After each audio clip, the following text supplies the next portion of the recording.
మహాగణపతే నమ, గురుభ్యో నమ, మాతృదేవోభవ, పితృదేవోభవ, ఆచార్య దేవోభవ, అతిథి దేవోభవ. ఎలా ఉన్నారండి?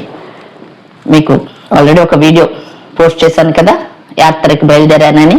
అవునండి, మొన్న జనవరి 20వ తారీఖు యాత్రకి మా వారితో కలిసి మేమిద్దరము భారత్ పరపర యాత్ర వాళ్ళ ద్వారా బయలుదేరామండి. ఇంట్లో నుంచి క్యాబ్, తర్వాత ఫ్లైట్కి ఎక్కి మన ఫ్లైట్లో నుంచి ఇది మధ్యప్రదేశ్ వచ్చామండి, ఇండోర్. ఇంకా అక్కడ ట్రావెల్స్ వాళ్ళ బస్సు, అక్కడి నుంచి హోటలు యథావిధి తెలుసు కదా. మహాకాళేశ్వర దర్శనం అయింది. అక్కడ కారిడోరు, ఆయన యొక్క మహిమ, ఆయన యొక్క బడా గణపతి శక్తిపీఠము,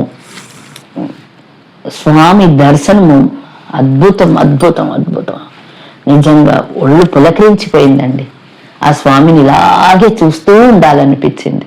కాళేశ్వరుడిని నిజంగా ఆ మహాకాళేశ్వరుడు యొక్క భస్మార్తి ఎలా చేస్తారు, ఎలా పూజ చేస్తారు, ఎలా నైవేద్యం పెడతారు, ఇవన్నీ కూడా తెలుసుకున్నాము, చూసాము, ఆనందించాము.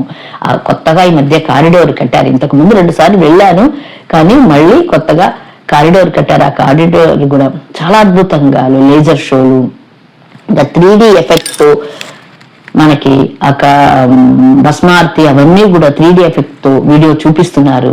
అది చూడాల్సిందే. నిజంగా మనం స్వామి పక్కన ఉండి అనుభవిస్తాం.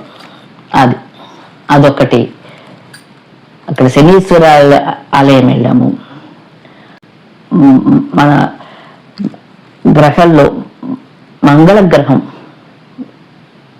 రాహుగ్రహం సరిగ్గా లేకపోతే అక్కడ వాళ్ళు పూజ చేస్తారండి. పితృదోషం కానీ, నాగసర్ప దోషం కానీ, ఇంకేమైనా మనకు దోషాలు ఉంటే కూడా అవి నివృత్తి అవుతుంది. పెళ్లి కాని వాళ్ళకి పెళ్లిళ్ళు అవుతుంది, పిల్లలు కలగడానికి పిల్లలు, జీవితంలో ఏదైనా ఆర్థికంగాను అనారోగ్య ఇబ్బంది పడితే మంగళనాథ్ వెళ్ళి ఆ మంగళ స్వామికి ఆ మంగళ గ్రహానికి మనం పూజ చేసుకుంటే నివృత్తి అవుతుంది. తర్వాత కృష్ణుడు సాందీపు ముని అక్కడ విద్యాభ్యాసం చేసిన చోటు, తన సుధామతో విద్యాభ్యాసము, ఆ స్థలం చూసాము. అది చాలా బాగుంది. అది కూడా ఇవన్నీ రీల్స్ ద్వారా మీకు చూపిస్తానండి, ఖచ్చితంగా చూపిస్తాను మీకు. ఇవన్నీ ఇంట్రడక్షన్ ఇస్తున్నాను, చూపిస్తాను. ఇంకేం చూసుంటామమ్మా, కాళభైరుడు ఆలయం కూడా చూశానండి. అది కూడా అక్కడ ఏ నైవేద్యం పెడతారని కూడా చెప్తాను. అహల్యాదేవి పోర్టు, ఆవిడ 17వ శతాబ్దం కాలం నాటి ఆవిడ ఏంటి అసలు?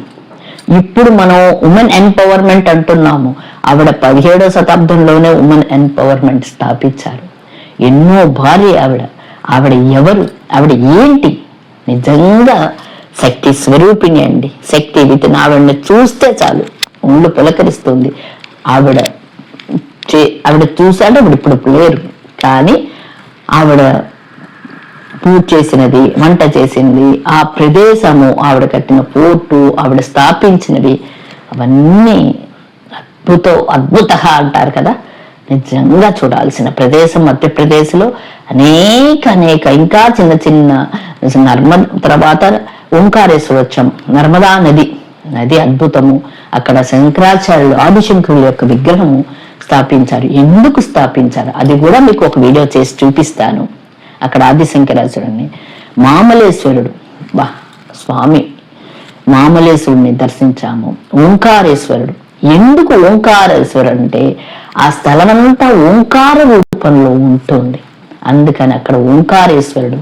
దాన్ని కూడా వివరిస్తాను. ఇలా షాపింగ్ కూడా చేశాము.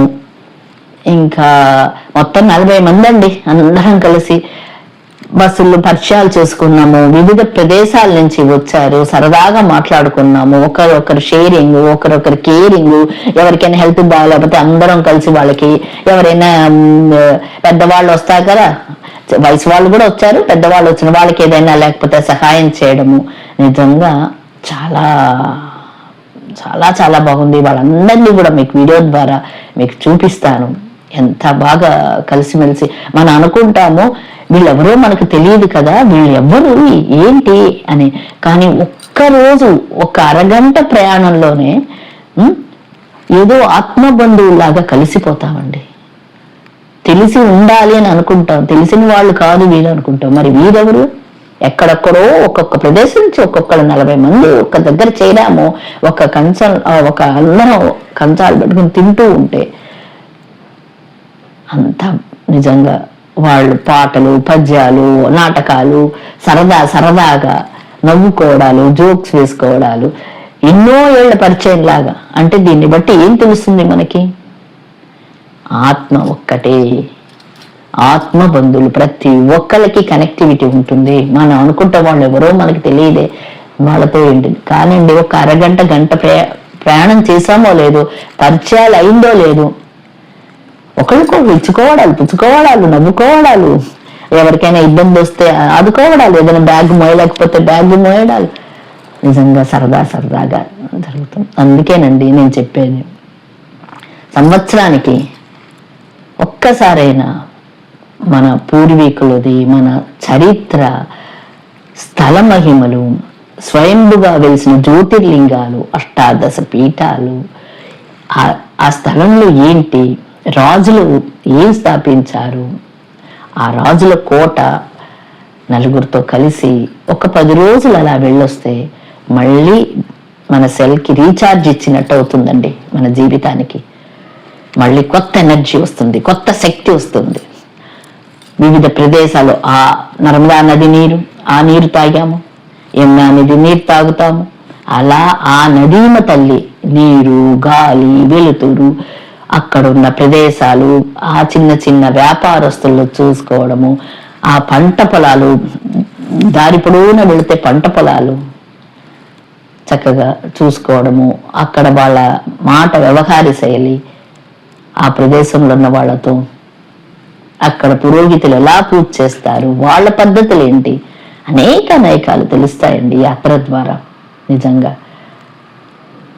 అలాగే మీరందరూ కూడా సంవత్సరానికి ఒక్కసారైనా, కానీ ఫ్యామిలీతో కాదండి. ఫ్యామిలీ అంటే ఫ్యామిలీ ఇట్లా ట్రావెల్స్, వేరే ప్రదేశాల నుంచి వచ్చిన వాళ్ళు ఉంటారు ట్రావెల్స్లో, అయితే వాళ్ళతో వెళితే ఏంటంటే మనకి డిఫరెన్స్ తెలుస్తుంది, చాలా బాగా తెలుస్తుంది. సరదాగా అలసిపోతాం అనుకుంటాము, అలసిపోము, ఎక్సర్సైజ్ కూడా అవుతుంది, చాలా బాగుంటుంది. ఇంకా ఈరోజు గుజరాత్, మధ్యప్రదేశ్ అంతా పూర్తిగా ఒక చుట్టేసాం అనమాట. చిన్న పెద్ద గుళ్ళు కాదు, అవన్నీ కూడా వివరంగా వివరిస్తాను, ఒకసారి చూపిస్తాను మీకు. ఇప్పుడు గుజరాత్కు వచ్చాను, గుజరాత్లో ఏం చూడబోతున్నాను ఏంటి మళ్ళీ కలిసి మళ్ళీ చెప్తాను. ఉంటాను. ఈ మీనా, మీ మీనా.